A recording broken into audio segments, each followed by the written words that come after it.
Top quality और consistent performance के लिए सिर्फ सिल्वर पंप नाम याद रखना। છેલ્લા ઘણા ટાઈમથી સારી એવી તેજીના મૂડમાં જોવા મળી છે. આજે અમુક સિલેક્ટિવ સ્ટોક તમે જોવો તો નફા વસૂલીના મૂડમાં જોવા મળે છે. એક વખત ઓટો સેક્ટર ઉપર રિવ્યૂ લઈ લઈએ સર, તમારી પાસે કઈ રીતે તમે જોઈ રહ્યા છો, અને સાથે આપણે ટાટા મોટર્સ આજના ઘટાડા બાદ તમે અહીંયાથી માની રહ્યા છો કે અહીંયા ક્યાંક ને ક્યાંક આપણે ખરીદીની ઓપોર્ચ્યુનિટી જોવી જોઈએ સર?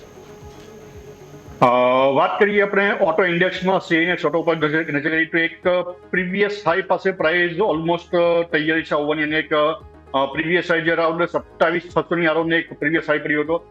અત્યાર સુધી કોઈ પણ રિવર્સલ પેટર્ન્સ જોવા નથી મળી, વીકલી ટાઈમ ફ્રેમમાં જોવામાં આવ્યો હતો.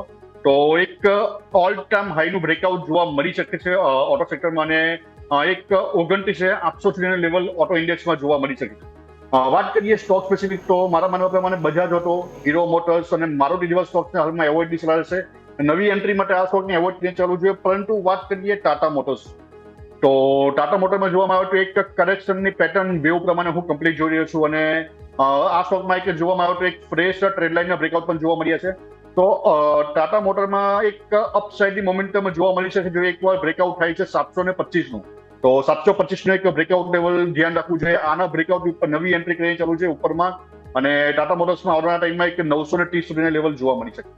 જી બિલકુલ. તો આપણે વાત થઈ હતી સીનેક્સ ઓટો ઇન્ડેક્સ અને સાથે સાથે આપણે ટાટા મોટર્સ, બંનેમાં આપણે સૌ કોઈનું ફોકસ હોવું જોઈએ. બીજું સર, ટાટા મોટર્સની આપણે એની વાત કરી છે, તો મિતેશ સર તમારી પાસે પણ આ જ થીમ લઈને આવવા માંગીશ, ઓટો થીમ, જેમાં મારે ખાસ કરીને વાત કરવી છે મારુતિની.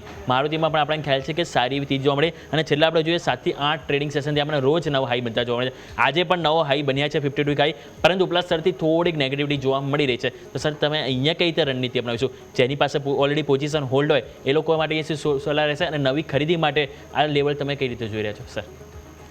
ડેફિનેટલી બહુ સારો સ્ટોક તમે પિકઅપ કર્યો છે.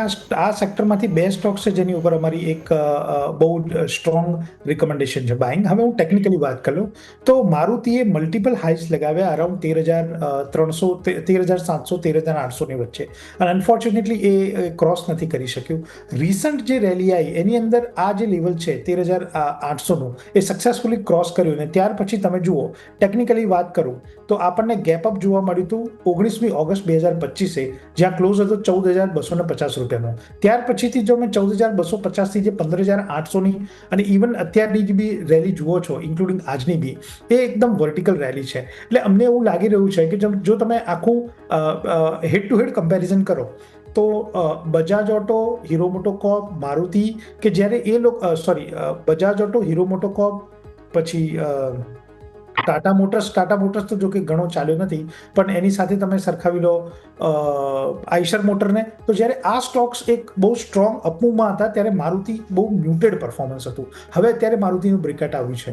તો તમારા ક્વેશ્ચનનો જો પ્રિસાઇઝ આન્સર આપું તો ડેફિનેટલી આ લેવલ પર લેવું જોઈએ. The answer is yes. પણ અહીંયા આગળ ટ્રાન્ચીસમાં આપણે લઈશું. તો મને અત્યારે 100 સેલ લેવા છે, તો આ લેવલ પર હું 25 સેલ લઈશ, અને ઘટાડે હું ડેફિનેટલી મારુતિની અંદર એડ કરીશ.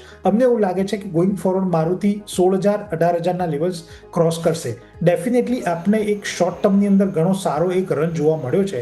એટલે કરેક્શનને આપણે નકારી ન શકાય, અને કન્સોલિડેશનને પણ નકારી ન શકાય. તો ગોઈંગ ફોરવર્ડ આ બંને વસ્તુ, કન્સોલિડેશન બી આવી શકે છે, કરેક્શન પણ આવી શકે છે, પણ આ કરેક્શન અને કન્સોલિડેશનને બાય ઓન ડિપ્સની રણનીતિ સાથે એપ્રોચ કરવો જોઈએ.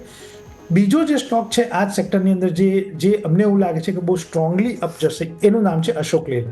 તો જો તમે અશોક લેલનની બી ચાર્ટ પેટર્ન જુઓ તો એને રિસન્ટલી જો બોટમ બનાવ્યું અરાઉન્ડ 115નું, ત્યાર પછી આપણને બહુ જ એક સ્ટ્રોંગ અપમૂવ મળ્યો હતો 18મી ઓગસ્ટ 2025. એટલે લગભગ એ દિવસે મને યાદ છે મારુતિ અને અશોક લેલનની જે અપસાઇડ છે એ 1-2 દિવસ આગળ પાછળ હતી, પણ બંને સ્ટોક લગભગ 5 થી 8% રેન્જમાં વધ્યા હતા.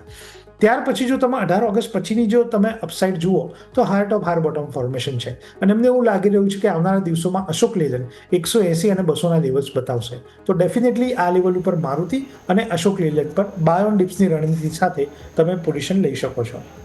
જી બિલકુલ. તો ઘણું વિસ્તારથી સર આપણને ઓવરઓલ ઓટો સ્ટોકના મોટાભાગના સ્ટોક આપણને દર્શાવે કે લેવલ્સ ફોકસ કરીશું, અને જેમ સરે વાત કરી કે અત્યારે હાલના લેવલેથી બી આપણને સરને મારુતિ અને અશોક લેલન બંને સ્ટોક છે કે જેમાં તેઓ પોઝિટિવિટી જોવા મળી રહ્યા છે.